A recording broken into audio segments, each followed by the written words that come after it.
Hi, this is Siofra's Magic Alcove, and I'm Siofra Bradigan. So, we have some plans for getting some other videos out in the future now that Ian has gotten his teeth. And we're pretty excited about the possibilities, but not quite ready yet. So I was trying to decide what I wanted to talk about this week, and I decided it would be a good idea to talk about the reasons for daily practice.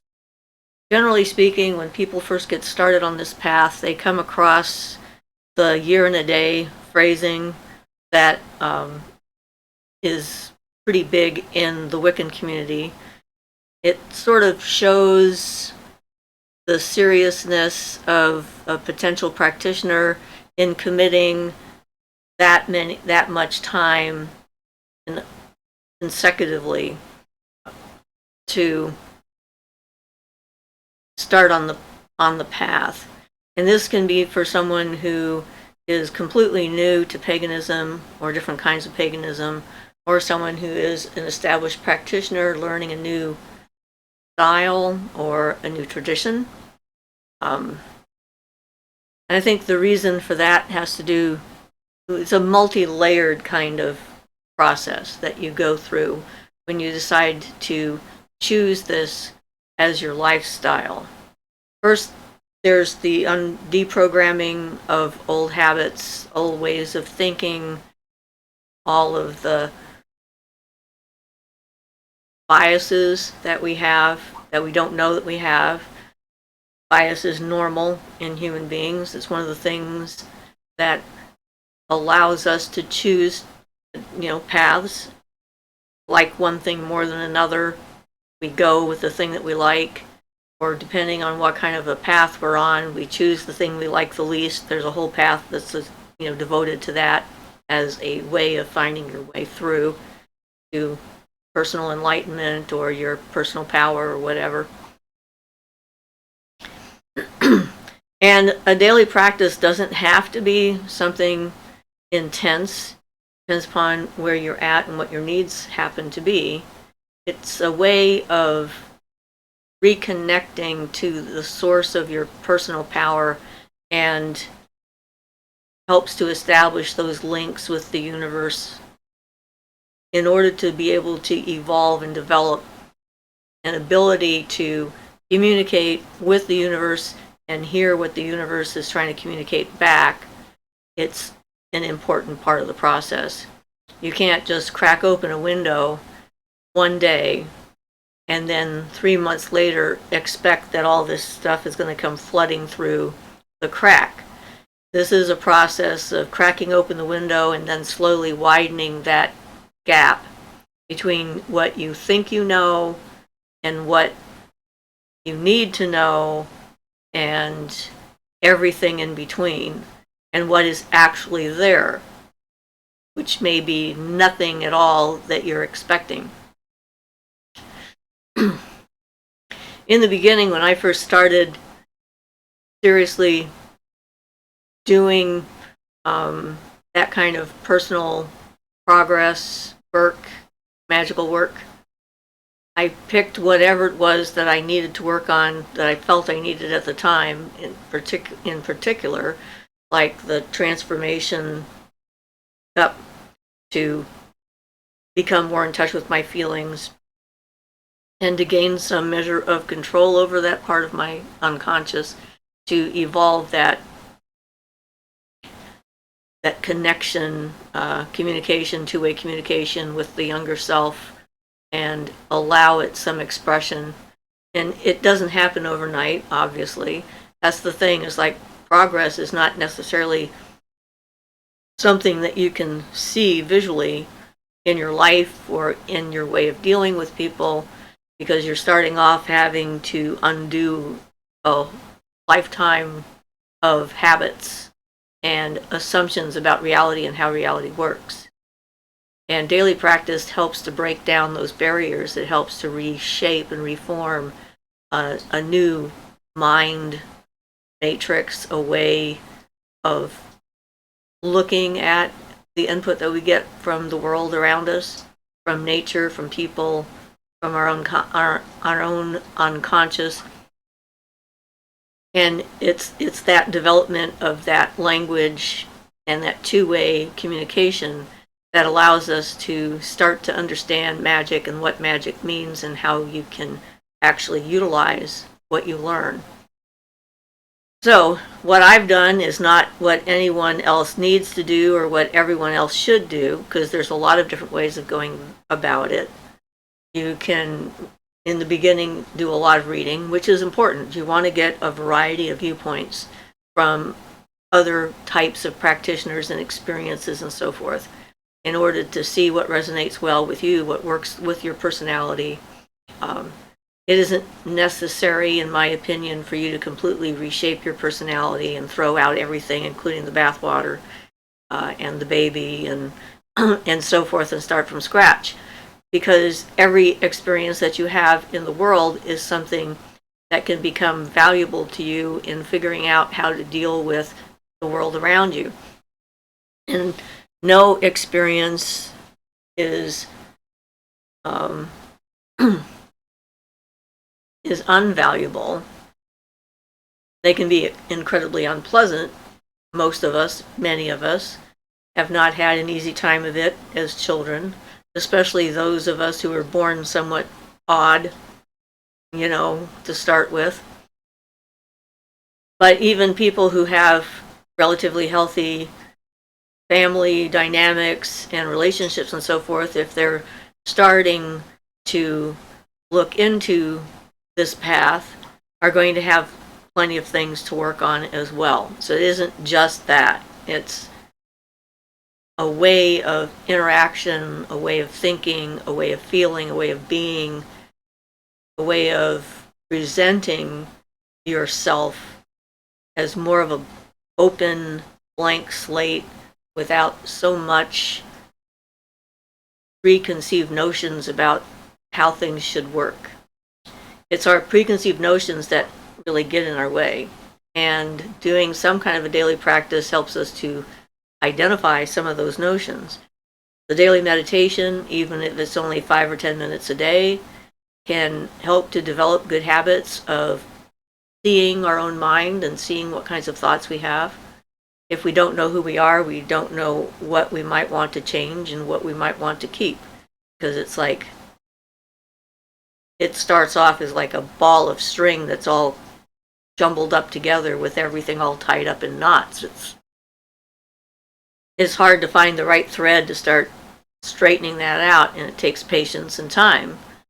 I thought it was fascinating that one of the things that I did when I was a kid that I didn't realize was an exercise that would come in handy later was the untying of knots in my mother's yarn. And looking back, I can see how that was really a practice. That was a magical practice that I had started without knowing what it was. And sitting down with this mass of stuff that's all, all the colors are blended together, and it's difficult to find the beginning strand to start to unravel it. Every time you get frustrated and you pull on the threads or the yarn, it tightens up the knots, and then they're almost impossible to get apart. You have to actually look at each knot, see how it's formed, push it together to create space to allow that knot to loosen up enough so you can find the strands to take apart, so you can separate the colors out and separate out the different types of yarn and sizes and so forth. And it makes a really good analogy for what we need to do with our own minds. And I noticed pretty clearly when I would get frustrated with the process, my hands would immediately tighten up and pull and tighten up the knots. And I would see this happening and realize I was undoing a bunch of stuff I had just accomplished. And I would stop myself, and I would slow down, and I would take a couple of slow breaths, and I was trying to blow out the impatience that I felt, the frustration that was welling up inside of me. And then I would do that until I didn't feel that kind of feeling anymore. And then I would start in on undoing the knot. In the beginning, of course, there were numbers of times that happened where I would have to stop and let go and breathe and let it out. And eventually it got to the point where undoing the knots became something relaxing, which sounds counterintuitive. But I really enjoyed being able to take a bundle of stuff that no one could use because it was all jumbled up together, and unraveling that to the point where now people could make something out of it, do something with it. It gave me a sense of accomplishment.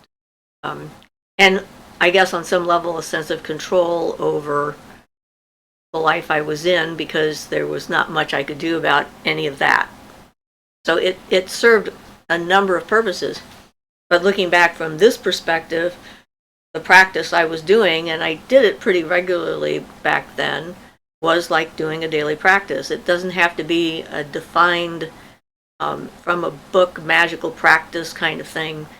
It can, whatever it is that you're drawn to is what you end up using, and it changes, that practice changes over time. So that would be what I did when I was a child, and I did a lot of walking through the woods and climbing trees and finding the softest sand in the universe as far as I was concerned, and meeting the spirits, the nature spirits and the animals and things that were out there, expanding my horizons from just the people I was with, interacting with my pets and so forth. Those are all part of that notion of expanding your awareness to include things other than people and other than just yourself. Because if you can't let yourself go out into the world to experience a different part of the universe, it's very difficult to make a link with the universal mind and develop a form of communication. And I think it's sort of like dreams responding to attention. When you start paying attention to your dreams and writing your dreams down and so forth, the universe pays attention when you start doing that kind of activity, that trying to reach out to it in order to develop communication. And people ask me a lot, how do I do that? How do I have a communication with the universe? What does that look like? And there's no easy answers to any of this because we're all so individual.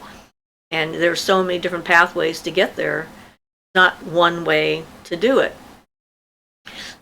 So I did a lot of reading. I read all kinds of different books. I read books by Stein and Rudolf Stein, and I think it's Stein, it was a different Stein, Rudolf Steiner. And the Seth material with Jane Roberts, books on reincarnation, books on mythology, anything I could find and get my hands on that gave me sort of a window into a different way of interacting with the world at large, and expanded on that sort of momentous occasion in 4th grade when I first learned about Greek mythology and realized that people had believed differently in the past, which meant they could believe differently in the future. It opened up like an entire potential universe of possibilities that anything could happen, and it didn't have to stay the way it was in my family, in my neighborhood, in my life. So I recommend reading about all kinds of things. Just because you read about something doesn't mean you're committing to doing it. So self-education, expanding your base of understanding of other cultures, mythologies, and practices and so forth is a good thing.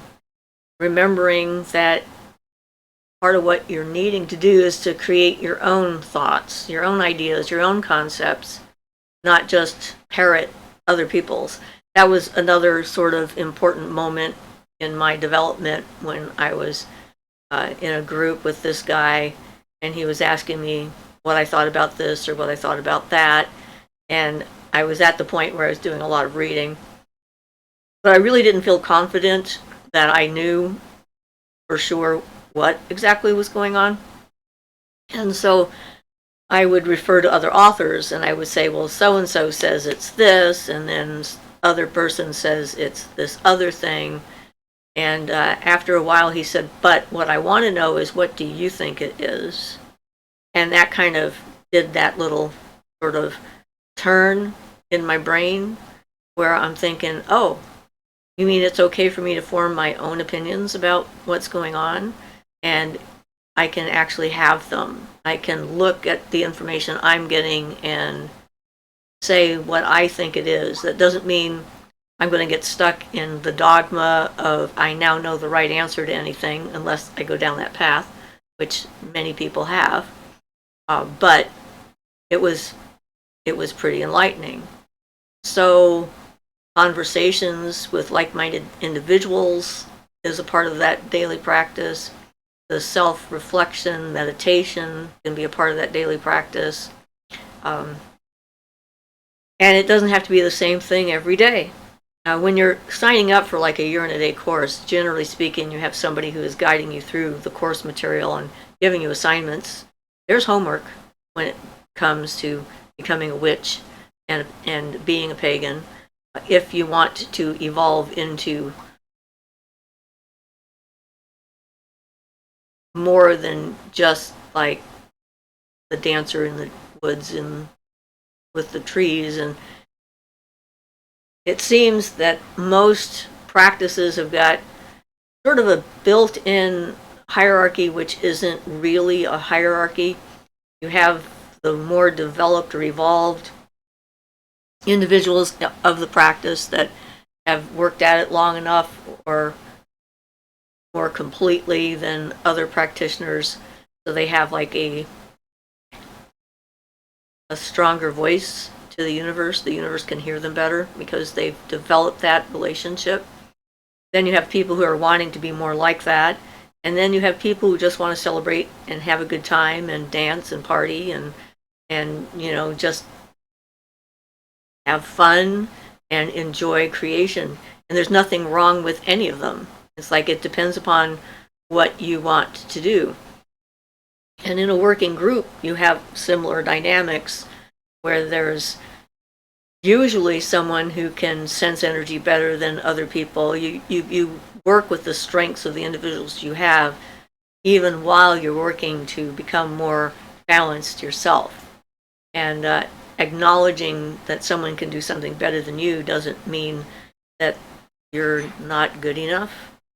I'm not sure exactly how to phrase that. It doesn't mean you're not going anywhere or that they have figured it out and they know all the answers either. It's just a matter of where you find them along the path and how much has happened to them and how much they have been able to piece together. At this point, my daily practice is a lot more minimal, I guess, in as far as structured practice is concerned. I have a prayer to Aurora that I like to say in the mornings when I wake up, when I remember. I don't always remember. But it helps to sort of program my body, my mind, my mindset. The words that I use have impact on how I feel and how I make connections. Because you're writing a series of connecting dots to get to a place you don't know where it is.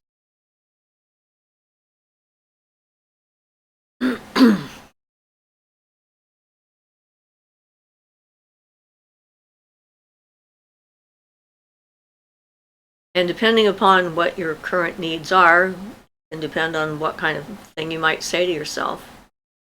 So here is the prayer I use. I have put it on Facebook on occasion, but it's sometimes better to just hear it out loud. I greet thee, Aurora, goddess of the dawn, who brings the newborn day. The stars are gone and fled before thy face. Both sleep and night are routed by thy torch and put to flight. The flowers are awakened by thy dew and turn toward the light, for you renew their life. So also may thy dew revive my soul today with thanks to be alive. You care for all that's fresh and young, so care for us on whom thy dew is clung. For you remind us that the darkest night must yield to day and flee before the light. I pray thee, shining dawn, to grant me abundant wisdom, love, and energy. I ask thee, gracious goddess, for a wealth of hope, of time to do, of strength and health. Especially this day I ask of thee to be present within me, so mote it be. I give my thanks for all this day may bring, all things embraced by dawn and evening. And I really like that one because it's hopeful, it's thankful, it's open-ended. It helps me to stay positive when things are maybe not as positive. Welcoming the things that happen between the sun up and sundown allows me to experience reality for whatever it's worth, for whatever it has to offer. And sometimes it helps me to be more present in the moment, which is, to me, what this is all about. So, daily practice can be working with your plants in the garden, playing on the grass and looking at the clouds and the sky, making food for the family.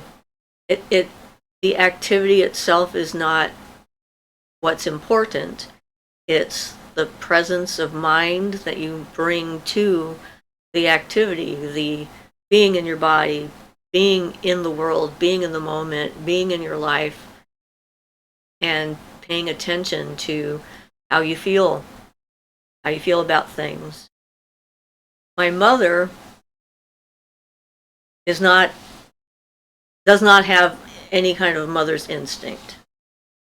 And I know this because of one particular incident that happened. My father kind of destroyed her mother's instinct.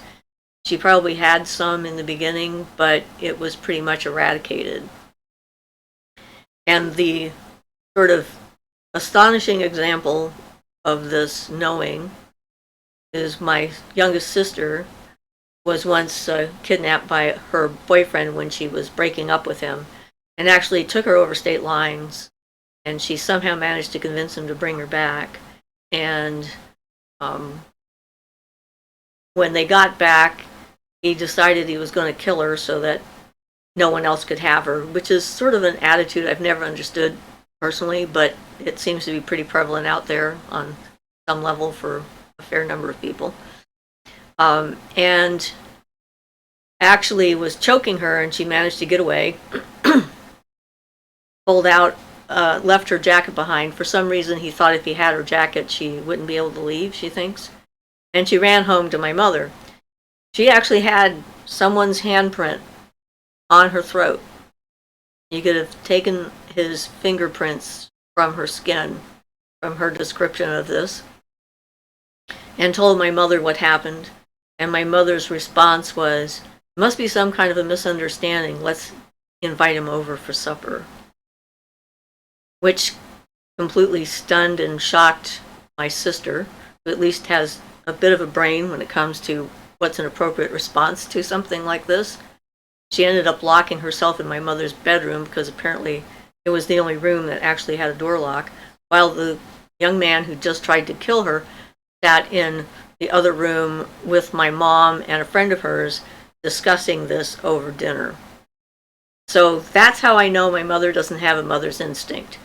Her whole ability to protect us had been completely eradicated, and knowing that helps me accept my mother for who she is, and that our definitions of love are different, because as you evolve along these lines, your definitions of things can change, and that's an important thing to recognize. In fact, I think I had that discussion briefly with my granddaughter this morning. It's like, my definition of love does not include what my mother didn't do. I believe in protecting my loved ones, and I will be the mother bear if I need to be. But learning these things about yourself, that's what this is all about. Knowing what is and isn't okay. We talk about self-definition and boundaries regularly. And that's what this is about. You are defining yourself to the universe, and the things that you choose to do every day help to define who you are to the universe. Every time you go in one direction, you've made a choice, and all the other directions you might have gone are now lost to you for that moment. Doesn't mean they may not come back around again, but they're all going to be different. There'll be slightly different kinds of things that you're going to be looking at down the road.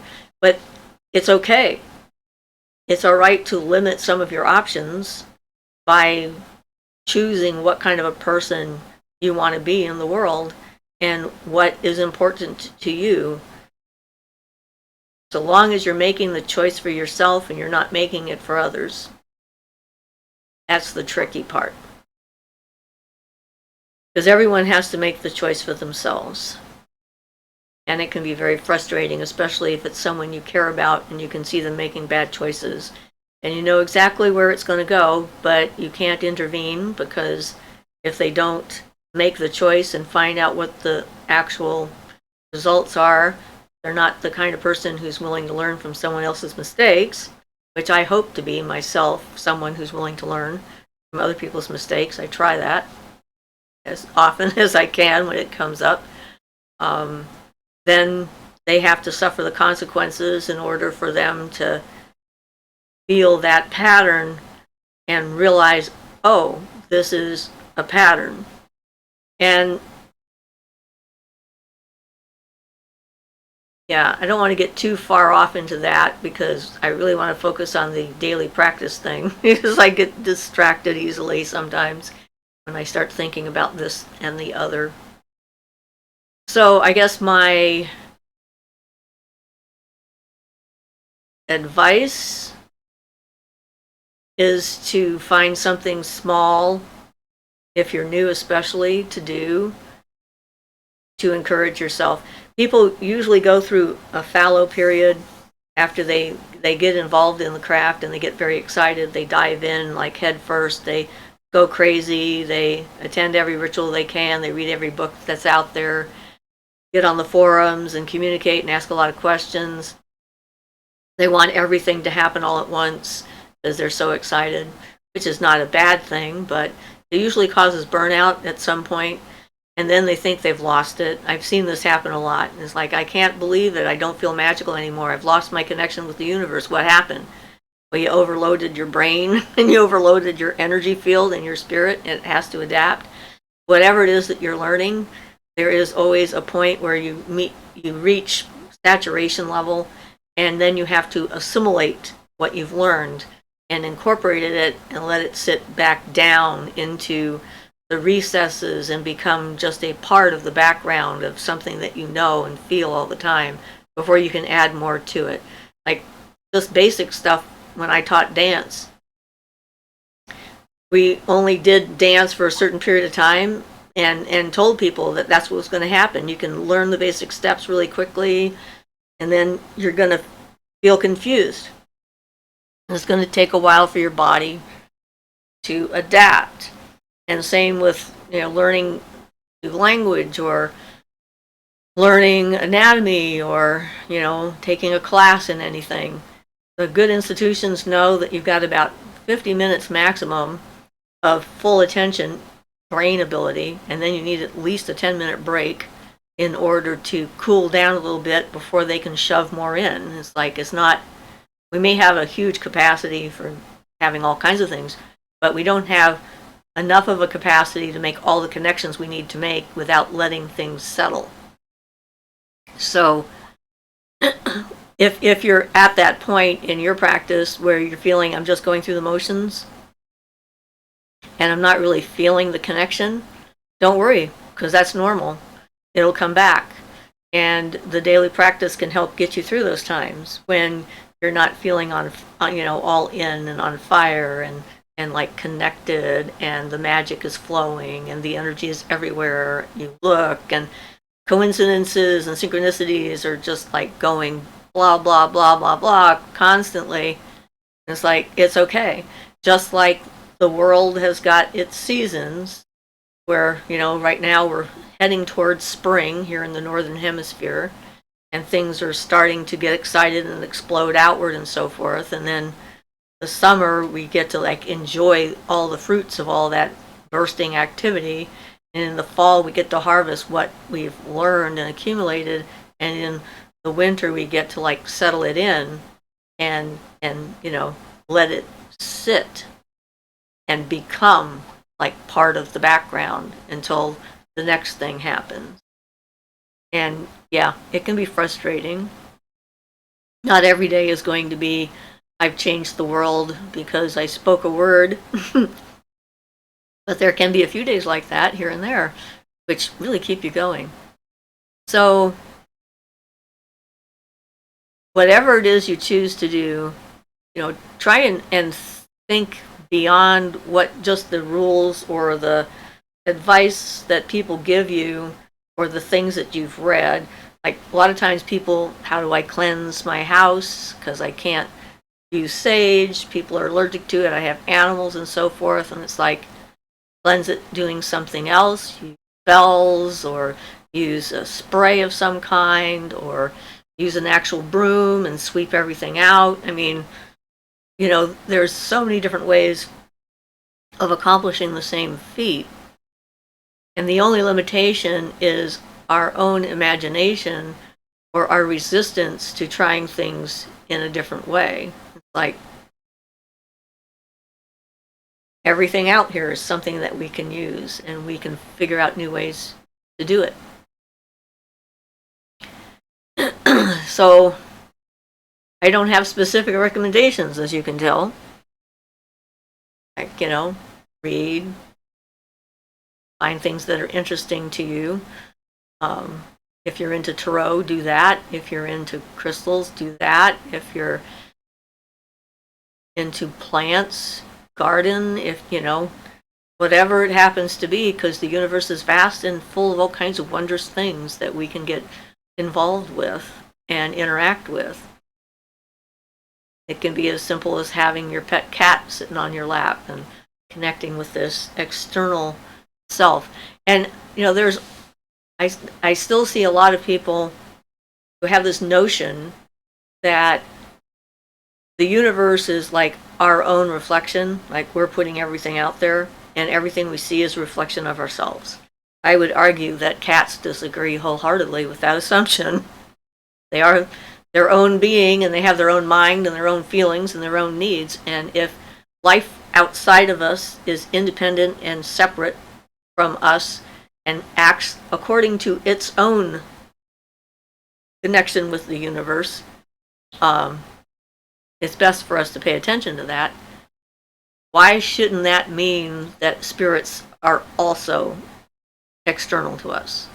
That there's other forms of life that may not have a body in which to interact with us through. And that seems to be the place where that sort of notion breaks down, where people, many, have decided that all spirits and gods and goddesses and anything else you can imagine are just mental projections of our own outward, and then we're seeing them manifested coming back at us. And some of them might be, like my video on thought forms and larvae, but a lot of them aren't. And so it's a good idea to keep that open mind when it comes to interacting with the universe, because if the universe sends you some amazing spirit to communicate with you, and then you declare that it is just a part of yourself, it might not come back. That, the universe got the message. It's like, okay, I guess they're into being alone here, so I guess that's where they're going, so I guess that's what we'll do. So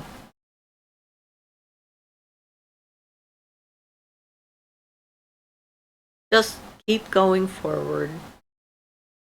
It'll get easier. It'll get more interesting. I've never stopped learning. I'm now 73. When I was 20, I was pretty sure I knew everything. I was wrong. There's always more to know. And although I really enjoyed the certainty of youth and absolute conviction in the beginning. I like this better because it makes me a more open-minded individual, but also more defined, because I know what is and isn't okay for my part of the universe to have close to me. And energy knows, so it stays away. So I hope you all are having yourself a fabulous week, and guess I'll see you guys on Sunday. Blessed be everyone. This is Siofras Magick Alcove, and I'm Siofra Bradigan.